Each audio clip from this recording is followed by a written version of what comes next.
මට මේ අතට අවධානය යනකොට මට මෙහි ගහන එක අමතක වෙනවා. මං ගිටාර් ගහලා පෙන්නනවා කවුරු හරි කෙනෙක් මෙහි ගහනවා නම් මට පුළුවන් මේ කරගෙන යන්න. මට අමතක වෙනවනේ. ඔව්. දැන් අර ගිටාර් එක කියලා මෙහෙම ඊට පස්සේ මෙහෙ තියෙනවනේ එකක් ලොකු එකක්. මොකක්ද ඒකට කියන්නේ? බොක්ස් එක. මං හිතුවා ඊට වඩා ලොකු හොඳ වචනයක් තියෙනවා කියලා. බොක්ස් එක කියන්නේ පෙට්ටි. පේටිකාව නේද සිංහලෙන් කියන්නේ? නැද්ද? මම දන්නේ නැති ඒවා කියන්න යන්න බෑ මට දැන් මෙතන. හරි. මොකක් හරි ගිටාර් එකේ තියෙන පෙට්ටිය. බොක්ස් එක. ඇත්තටම ඒකනේ ගිටාර් එක කියන්නේ නැත්තම් අරක නිකන් මෙහෙම නිකන් පොල්ලන්නේ. ගිටාර් එකක් වෙන්නේ ඒකෙන්නේ. හරිද? ඒකනේ ලොකු ගෞරවයක් දෙන්න ඕන නිකන් බොක්ස් එක වගේ කියන්නේ නැතුනේ. මොකක් හරි ඊට වඩා නිකන් අමුතු දෙයක් තියෙන්න ඕන නිකන් යුනිවර්ස් වගේ වචනයක් දුන්නත් කමක් නෑ. පොල්ලක් තියෙනවා. දැන් ඔය ගිටාර් එකේ තන්තුව නෙමෙයිනේ. මොකද මේකට කියන්නේ? ස්ත්‍රිය. මොකද මේකට කියන්නේ? ස්ට්‍රින්ග් එක. සිංහල එක. තට්ට නෙමෙයිනේ මොකක් හරි කියනවනේ මේක නේද? තන්තුවද?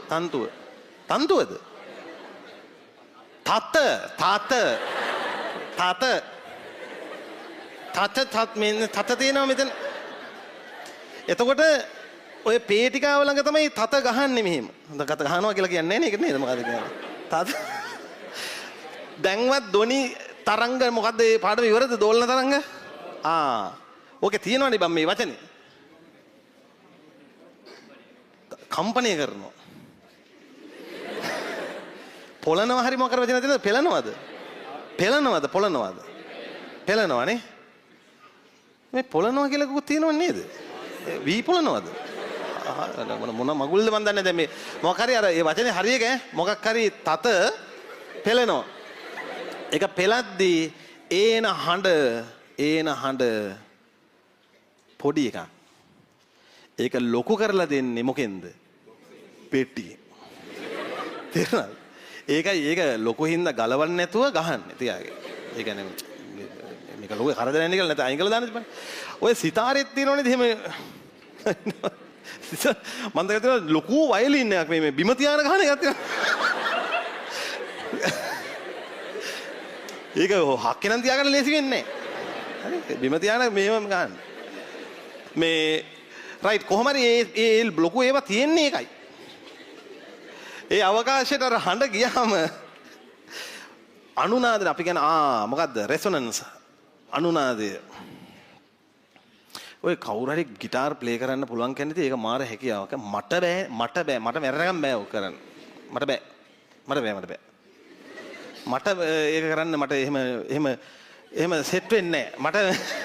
මට මේ අතට අවධානය යනකොට මට මෙහි ගහන එක අමතක වෙනවා.